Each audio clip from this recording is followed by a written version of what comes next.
চলো আজ তোমাদের সাথে শেয়ার করি বাঙালি স্টাইলে ফ্রাইড রাইস। প্রথমে কড়াইতে সাদা তেল আর পরিমাণ মতো ঘি দিয়ে ভালো করে গরম করে নেওয়ার পরে একে একে তেজপাতা, দারচিনি, লবঙ্গ গোটাই দেবে।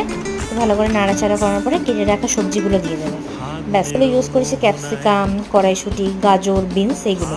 তারপরে পাশে রাইসটা ভালো করে কুক করে নেবে। নর্মালি যেমন কুক করি আমরা নর্মাল ভাত খাওয়ার সময় সেরকমই করেছেন। 80% করার কোনো দরকার নেই, একটা মাথায় রাখবে যেন না গলে। এটা করে নেওয়ার পর তারপর একে একে আমরা লেয়ারিং করব। প্রথমে সবজি দিয়ে, তারপরে ভাতগুলো দিয়ে দেবো, চিনি দিয়ে দেবো।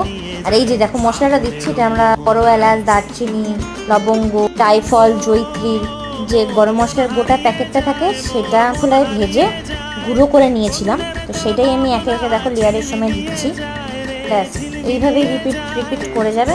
এই মশলাটা অপূর্ব গন্ধ বেরোয়, ভালো লাগে খেতে। দেখবে তোমরা ট্রাই করবে, ভালো লাগে না, খুব ভালো লাগে রাইসটা।